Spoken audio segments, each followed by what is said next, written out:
Safety Man here, Corey Jones, coming to you, safetyman.co, at safetymanco on all social media. Today, we're going to talk about the most common question that I get from my clients is they want to choose some sort of self-defense system for their home, typically a firearm. There's also a taser. We've talked about that in other episodes. Today, what I want to focus on is giving you the best advice on making that decision of choosing a firearm to defend the lives of you and your family inside your home. We're going to be dealing with specifically New Jersey laws, in which the laws state that you can use deadly force to protect yourself from harm inside the home, providing you are not the initial instigator of the altercation. Okay, so we're going to start from that platform and work our way down. So the first thing we want to find out is, what are your actual goals? As I just kind of touched on, are your goals, do you want to just feel secure? Do you want to go out and actually train with this firearm and have everybody in the home trained on it so everybody knows how to use it? Maybe even get multiple firearms for the adults or able-bodied citizens in the house so you can work together as a team. Okay, so you have to determine what your goals and objectives are. Don't just go out, go to a gun store, find a cool looking gun that you saw on TV or was on sale, or the person behind the counter recommended to you. Talk to a professional, a use of force expert like myself, a retired SWAT officer, who can come and actually look at your home, speak with your family, find out what your goals and objectives are, and help recommend the exact type of system plan all together to work the best way possible. My goal is always to ensure that whatever plan we put into action to protect you and your family is going to protect you tactically, which means it's going to actually work. Tactics, you see that word on here for our SEAL SWAT Survival Tactics course, September 10th and 11th. Who's sponsoring this show?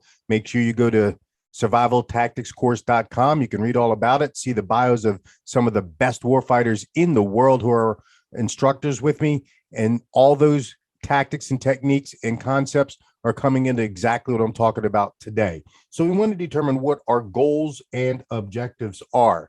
We have to look at your type of family. Is everybody in the home an adult? Or do you have high school age children, middle school children, elementary school children, or infants? All of those are going to require some different things that we add or detract from the plan to make sure that it's going to be successful for you. Specifically, if you're going to have a home invasion plan, then maybe one person is going to be guarding the safe room, the master bedroom, usually on the phone with 911 and starting to prepare to secure that door, whereas the other adult in the house may be going armed with a flashlight to go and rescue those minor children, those small children, and bring them into the safe room. That may be part of the plan. Again, it's impossible for me to sit here without looking at you, your family, and your home, and your capabilities, and the type of weapon systems you choose to employ, and how much you practice with them, for me to give you the exact plan that's always going to work. You notice I keep saying that it's a specific plan for a specific situation for a specific client that is going to work. The next thing we have to look at is we want to make sure that everybody's in agreement on this. If one or two people are like kind of not really thinking about it, and one person's dead set against having a firearm or some sort of self-defense weapon system inside the home to protect themselves, there's really going to be a lot of discussion, a lot of fact finding, and a lot of soul searching to determine what level of protection you're willing to have in your home to protect you and your family from the use of deadly force inside your home.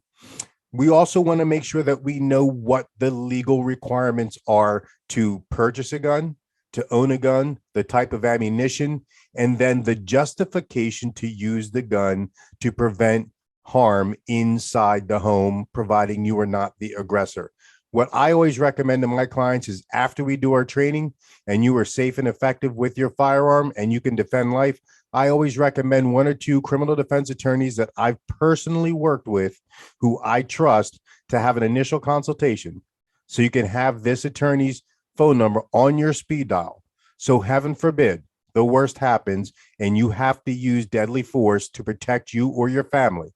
You do not want to speak to the police officers until you have your attorney at minimum on speakerphone, but hopefully they're present helping you get through that initial interview, because you're going to be stressed. There are going to be things you don't remember. There's an event that you're not used to, that you're not really trained for. We don't want you to accidentally say something that is incorrect or try to fill in the blanks, what a lot of people do, thinking that this was what naturally happened. And then when you give a formal interview later, they find holes in it, and that just doesn't look good for you. Okay, so what we covered so far are our goals and objectives. Okay, what is our actual goal? Do we want to feel safe? Do you want to actually be safe? Are we willing as a family unit, all together, all in agreement? Have we made that decision that if a bad guy or bad guys force us to use deadly force to prevent harm inside our home, that we will respond with force to protect the lives and protect the occupants from harm inside our home?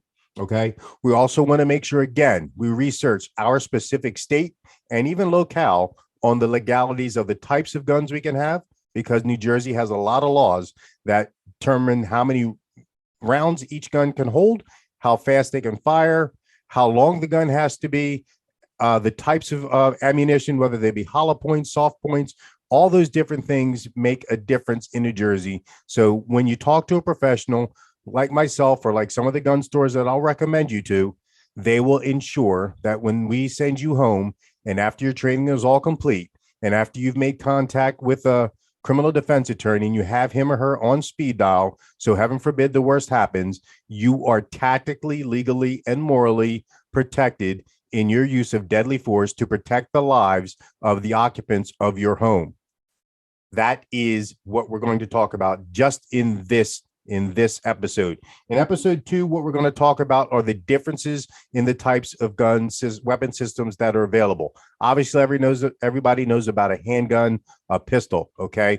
Everybody knows what a Glock is, a Sig Sauer, and all those different things. We'll talk about the pros and cons of semi-automatics, revolvers. Some are easier, some are harder, some have more ammunition capacity, some don't. We'll talk about all those. We'll talk about the difference between how big the gun is, how powerful the gun is, how easy it is to actually use. We'll talk about shotguns. Shotgun is one of the most versatile weapons there are. You can have shotguns that have really, really non-anti-personal rounds that can cause a lot of injury. They can cause death, but they're not really designed to, all the way up to being able to knock down a 300-pound deer from 50 yards away. So you know what that can do to the human body. And then we'll talk about rifles. We'll talk about your standard hunting rifle, and we'll talk about the quote assault rifles. Assault rifles that can hold a high number of ammunition and have scopes and lights and everything else mounted them, actually make them safer for home defense.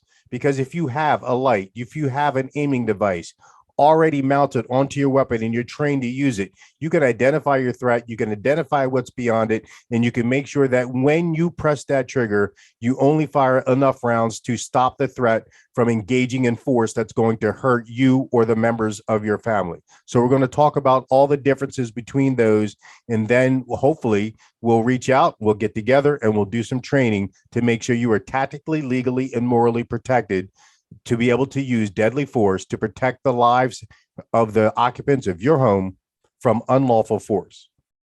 Stay safe. Safetyman.co, at safetymanco on all social media. Survivaltacticscourse.com, Navy SEALs, United States Marine Corps veterans, United States Army Rangers, and combat medics, combined with me, a former SWAT commander, are going to train you in active shooter response and home invasion response. All the tactics and techniques we train you are from some of the world's best war fighters, both foreign and domestic, to give you legal, sound, safe, and effective methods to protect yourself should violence come upon you. Stay safe and be ready.